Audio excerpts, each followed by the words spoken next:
dua ini. Yang kosong paket. Ini apa?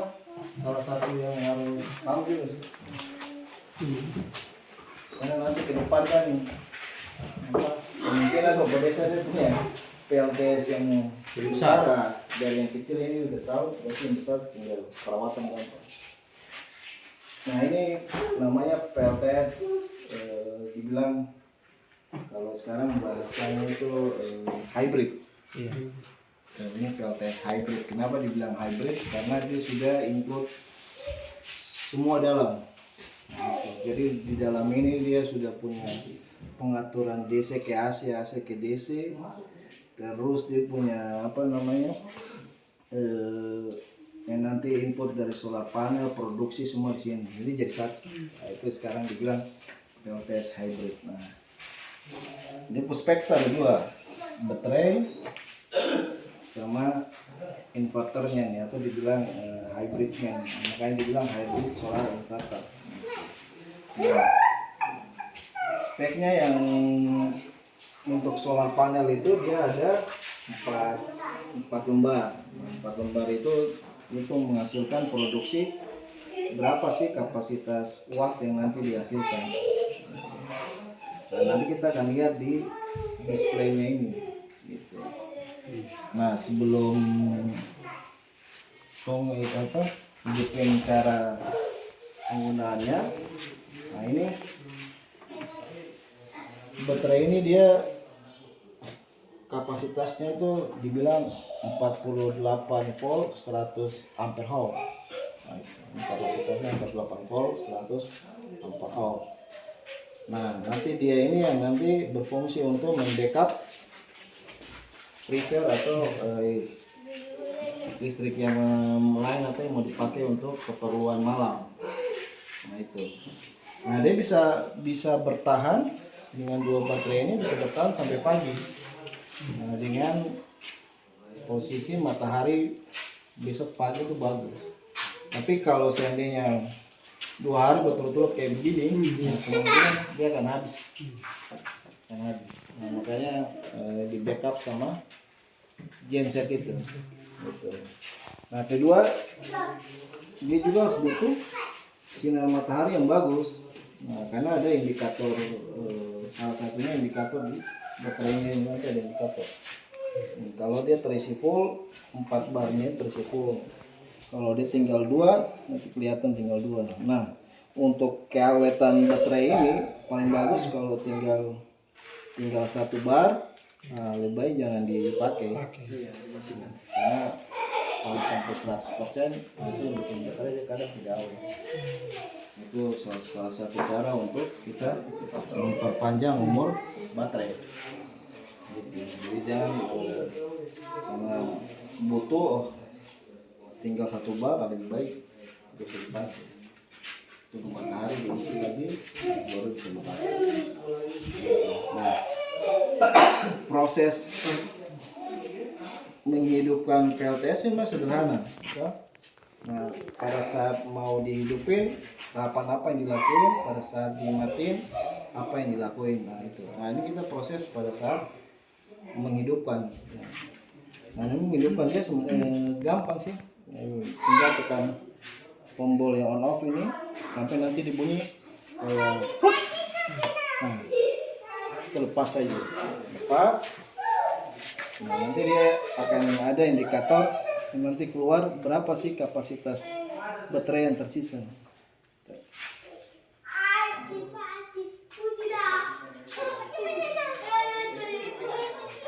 Nah, jadi tinggal 1 bar aja. Nah, tinggal 1 bar.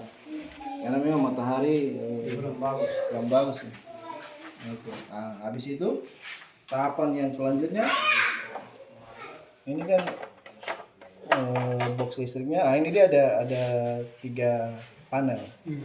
Ada 3 MCB.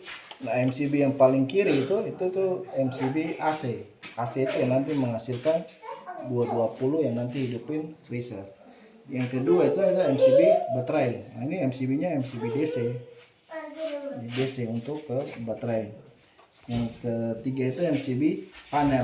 Nah ini MCB panel ini sama juga di DC, tapi dia yang ganti dari solar panel di atas.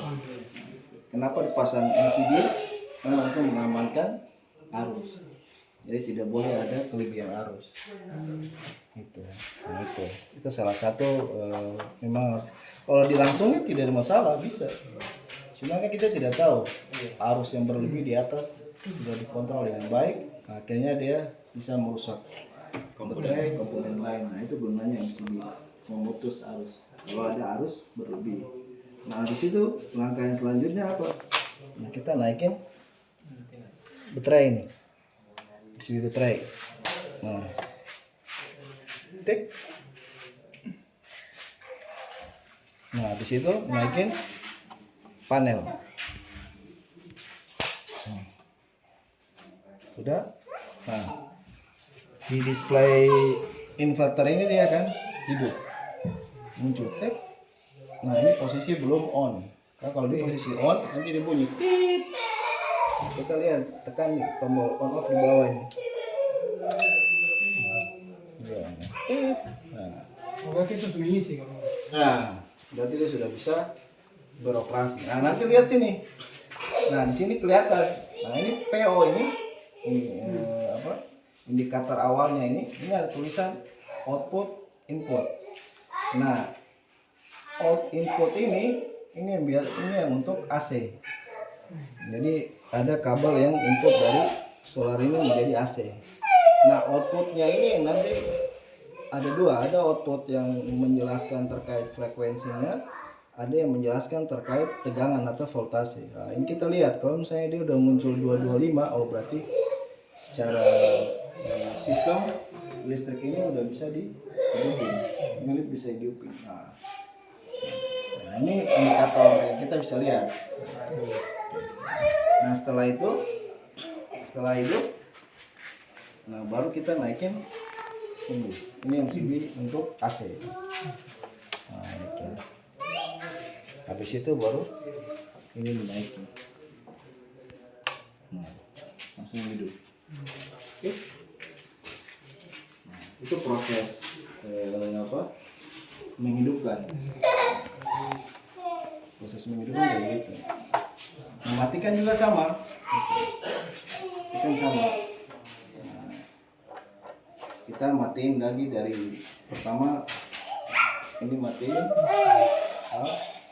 Matiin sini lagi sama. Baru matiin lagi isi baterai, panel, terakhir baterai. Yang awal kan baterai yang dihidupin, kalau yang mematikan baterai yang terakhir matiin. Nah itu. Nah, ini sih biar orang belum tahu kan, kenapa ada display, ada ini menerangkan. Nah, kenapa kemarin kita coba dia tidak kuat ngangkat. Nah, ternyata di display ini menjelaskan. Nah ini ada PO1, ada P1. Nah P1 ini menjelaskan tentang tegangan baterai. Nah, tegangan baterai berapa? 49. Nah karena dia memang speknya 48 volt. Kalau dia hidup bisa naik 49, bisa naik 50. Ada toleransinya. Nah itu. Terus selanjutnya, nah ini P2. Nah, P2 ini yang menjelaskan tentang suhu. Sini ada suhunya, sini ada beban. Nah, ternyata ada bebannya hidup. Itu freezer sama lampu. Digambarkan berapa persentasenya, 4%. Terus yang di sini yang P3. Nah, ini yang lebih spesifik kenapa unit ini tidak bisa hidup tapi freezer hidup. Nah, ternyata yang PV ini itu penghasil produksi dari matahari itu dia cuma menghasilkan 74 volt. Jadi 74 volt itu kalau ini kan dalam bentuk DC, makanya kalau di unit itu dia cuma menghidupkan di bawah 1000 watt. Jadi yang bisa hidup itu freezer, lampu. Nah unit ini dia 1500 watt. 1500 watt. Nah, makanya dia tidak bisa menghidupkan ini. Nah itu salah satu kendalanya, makanya dia harus betul-betul panas betul itu sampai di atas 125 sampai 200. Itu berarti dia bisa menghidupkan ini. Nah itu keterangan spek teknisnya bisa. Terus ampernya juga akan naik. Jadi semakin naik tegangannya ini, misalnya dia 100 volt, ampernya juga akan naik juga mengikuti. Nah itu yang bikin unit ini tidak bisa hidup, tapi freezer bisa hidup. Nah, itu salah satu indikatornya. Nah kalau yang lain-lain ini tidak terlalu ini sih. Ini apa? Lebih spesifik ke penjelasan material barangnya aja. Kalau terkait nanti om kan tinggal lihat begitu aja. Google saya ada di sini. Nah itu sih. Nah kalau tombol-tombol ini ada tulisan fault, charging, AC, strip, inverter. Fault itu menandakan kalau ada kode error, ada bermasalah. Kemarin itu kita hidupin itu langsung dia kedip-kedip di fault. Berarti kan menandakan ada masalah. Masalahnya apa itu terkait kebutuhan wattnya itu tidak mencukupi untuk menghidupkannya. Nah, kedua charging. Charging ini pada saat sekarang ini proses bisa mengisi tapi ngisinya lambat. Nah, itu salah satu indikator menjelaskan bahwa solar panel ini dia bekerja untuk mengisi arus listrik ke baterai sama unit yang lain. Nah, AC inverter, ini yang menjelaskan tentang ini inverter ini dia juga hidup. Jadi dua indikator ini menjelaskan tentang bagaimana proses menghidupkan unit secara normal. Jadi kalau salah satu ini misalnya ini nggak hidup, berarti ada masalah di sini. Kalau charging ini, dia biasanya mengisi pada saat ada matahari aja. Begitu sore, indikatornya akan hilang. Ini tidak ada sinar matahari. Itu aja penjelasannya. Nah, paling nanti setelah kita perbaiki dia punya software itu, nanti kalau saya kirim barang tinggal pasang. Pasangnya sih tidak terlalu susah ya. Nanti tinggal ikutin saja, ada kabel, ada angka yang saya udah tulis-tulisin biar